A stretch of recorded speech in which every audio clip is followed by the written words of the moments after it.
Have you ever found your dream home, been in a bidding war and lost? Today we're going to talk about how to win those situations. Keep in mind that all the power right now is in the seller's hands. Take your agent's advice. Let your agent lead you.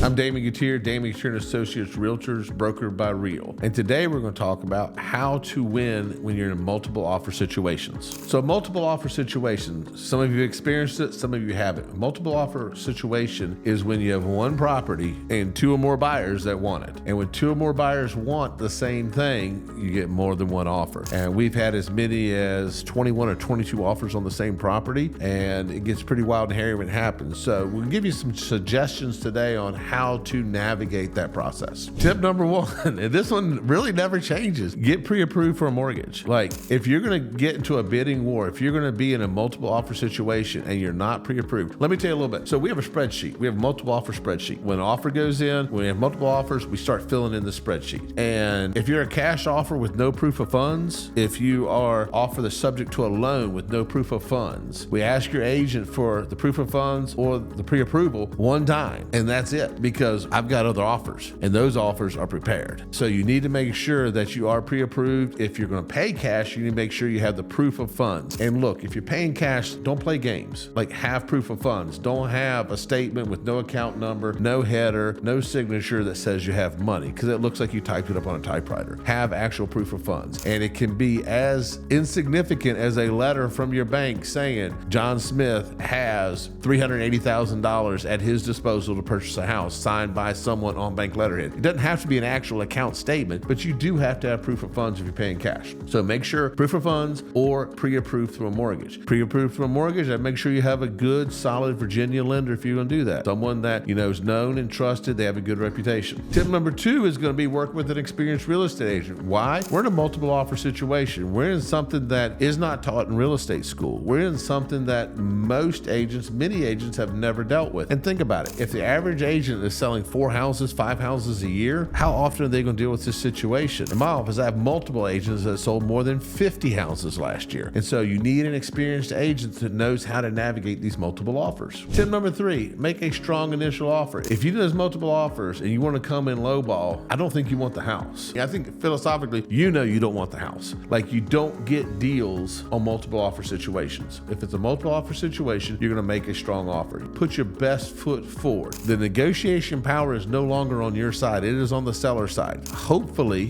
when making this great offer, your agent has called the seller's agent and says, hey, what would make this offer good for your seller? What is your seller looking for? Let's get the agent on and the seller on our side. Let's get them liking us. Let's talk to them. And for God's sake, I know we're in the age of everything's text. Have your agent pick up the phone and call them. And we ask them if they call them. They say yes. Say, did you call or did you text? When they say text, say, please call. They need to have an actual phone conversation with the people. Don't need a text, don't need an email, they need to pick up the phone and call them. Tip number four, which I just touched on, is think of the seller's needs beyond price. Have your agent call them and say, what are they looking for? What's important to them? What are their hot buttons? What would make this attractive to them? Find those things, see how you can incorporate them best into your offer. Number five, prepare to move quickly. A lot of times on a multiple offer situation, they're going to look for whoever can close the quickest. They're going to look for whoever can have the shortest time contingencies. If you have a home inspection, talk to your home inspector. How fast can you get in there and do this home inspection? I need 10 days. Is there any way you can do it in 3 or 5? And the contingency is basically an out for you, the buyer. The less outs you give yourself, the more the seller's going to like it. The less time you have to have an out, the more the seller's going to like it. Now, I'm going to say this now on video, never going to go away. Multiple offer situations. Should you get a home inspection? Absolutely. What if the seller won't take it? Walk. Hundreds of thousands of dollars, y'all. You do need a home inspection. I don't ever advocate for anyone to buy a house and not get a home inspection. I buy dozens of houses a year and I get a home inspection on every single one of them. Don't buy a house without a home inspection. Tip number 6 is use an escalation clause. What an escalation clause says is this. Let's say we have a $300,000 house. I'm offering $300,000 and an escalation of $1,000 up to a max of $300,000. $325,000, which means if someone comes in with an offer of $310, yours automatically goes to $311. If someone comes in at $315, yours goes to $316. Now, oftentimes we have competing escalation clauses, so we have to see who taps out first. So if you put an escalation clause of $1,000 up to $325 and someone did an escalation clause of $1,000 up to $320, then you would win at $321,000. Take the top escalation, beat it by $1,000. Okay, so I would highly suggest you use an escalation clause. That being said, if you're subject to a loan, you have to have the cash to make sure you have the difference, or it has to appraise. I will tell you that it's not going to appraise. And the reason it's not going to appraise is if we thought it was worth $326, we would have priced it at $325. If we thought it would appraise for $326, we would have priced it at $325. If we think it's going to appraise for $350, we're going to price it at $350. We're not pricing it $25,000 under when we know it's multiple offer situation. Okay. An escalation clause is not for the faint of heart. It is not for someone without cash. So if you don't have cash or the ability to get cash, escalation clause is really hard to do, because what we see is I'm escalating up to $325, but I'm not waiving appraisal. And typically what we see is I'm making an offer of $300, escalation to $325, we'll waive any gap over an appraisal over $300. So in other words, if it appraises for $300, we have the $25,000. Now you need to be able to provide proof of funds that you have the $25,000, but be prepared to do that.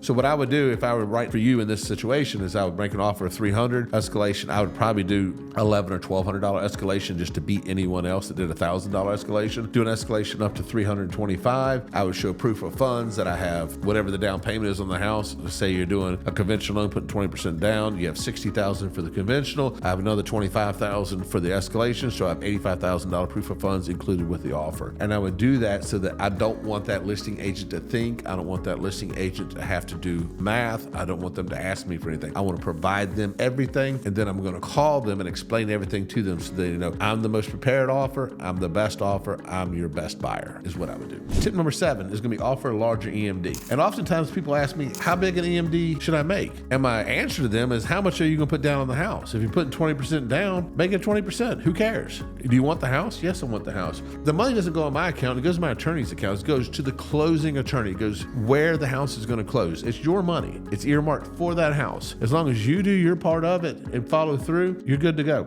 If you put down $60,000, they know you're real. They know you're not playing around. Because what we do have, and I alluded to it in an earlier video, we do have some people now making offers on houses, getting it under contract, and then figuring out whether or not they want the house and trying to walk from it. The seller doesn't want that. The seller wants, when I put it under contract, it's going to close. I might have to do some repairs on the house. We might have a little bit of negotiating to do after the inspection, but everybody's intent, all parties involved intent, is to close on this house, and that's what they want to see. By the way, EMD, sorry, I hate using acronyms because it always happens. EMD means earnest money deposit.